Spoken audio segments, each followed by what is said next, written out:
Hi friends, நாம் இப்போ இந்த வீடியோவில் எதை பற்றி பார்க்க போகிறோம் அப்படின்னா, தற்போது நடப்பு சாம்பியனான பாகிஸ்தான் அணி இந்த சாம்பியன்ஸ் டிராபி தொடரில் இருந்து வெளியேறக்கூடிய முதல் அணியாக இருக்க போகிறாங்க அப்படின்ற தகவல் வெளிவந்திருப்பது தற்போது பாகிஸ்தான் ரசிகர்களுக்கும் முன்னாள் வீரர்களுக்கும் பெரிய ஒரு சோகத்தை ஏற்படுத்தியிருக்கு.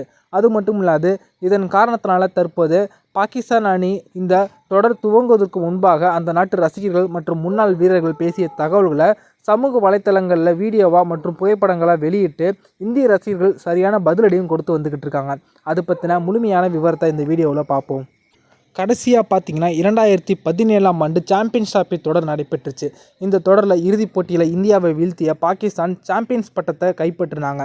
அதற்கு பிறகு தற்போது நீண்ட வருடங்களுக்கு அப்புறம் தற்போது தான் சாம்பியன்ஸ் டிராபி தொடர் நடத்தப்படுது. நடப்பு சாம்பியனான பாகிஸ்தான் இந்த தொடரை நடத்துகிறாங்க. இந்த தொடரில் விளையாடுவதற்கு இந்திய அணி பாகிஸ்தானுக்கு செல்வதற்கு மறுப்பு தெரிவித்ததன் காரணத்தினால இந்திய அணி விளையாடும் போட்டிகள் மட்டும் துபாயில் நடைபெறும் அப்படின்னு அறிவித்தாங்க. இந்த நிலைமையில் முதல் போட்டியில் நடப்பு சாம்பியன் பாகிஸ்தான் அணி பார்த்தீங்கன்னா நியூசிலாந்து அணியை எதிர்கொண்டாங்க. இந்த போட்டியில் முதல்ல டாஸ் வின் பண்ண பாகிஸ்தான் பந்து வீச்சை தேர்வு பண்ணாங்க. இதில் துவக்க ஆட்டக்காரர்களாக நியூசிலாந்து அணிக்கு பார்த்தீங்கன்னா வில் யங் மற்றும் டெவான் கான்வே இவங்க 2 பேரும் களமிறங்கினாங்க. இதில் டெவான் கான்வே 10 ரன்கள் ஆட்டம் இழந்தாலும் வில் யங் நிதானமாக விளையாடி கடைசி வரைக்கும் அவங்க சதம் விளாசினாங்க. 107 ரன்களுக்கு வச்சு ஆட்டம் இழந்த அவங்க அதற்கு பிறகு டாம் லாதம் அவர்கள் பார்த்தீங்கன்னா அதிரடியாக விளையாண்டு 104 பந்துகளை 118 ரன்களுக்கு குவிச்சாங்க. இதில் 10 பவுண்டரி 3 சிக்ஸர்களும் அடங்கும். கடைசி கட்டத்தில் அதிரடியாக விளையாண்ட கிளென் பிலிப்ஸ் 39 பந்துகளில் 3 பவுண்டரி 4 சிக்ஸர்களோடு 61 ரன்களுக்கு குவிச்சாங்க. இதில் பாகிஸ்தான் தரப்பில் நசீம் ஷா மற்றும் ஹாரிஸ் ரவுஃப் தலா 2 விக்கெட்டுகளையும் அப்ரார் அஹ்மத் மற்றும் 1 விக்கெட்டை கைப்பற்றியிருந்தாங்க. இவங்க 50 ஓவர் முடிவுக்கு 5 விக்கெட் இழப்பிற்கு 320 ரன்களை குவிச்சாங்க. அதற்கு பிறகு விளையாண்ட பாகிஸ்தான் அணி தற்போது 48 ஓவர்களில் அனைத்து விக்கெட்டுகளையும் இழந்து 260 ரன்கள் மட்டுமே எடுத்தாங்க. இதன் மூலமாக 60 ரன்கள் வித்தியாசத்தில் தற்போது நியூசிலாந்து அணி மெகா வெற்றியை பெற்றிருக்காங்க.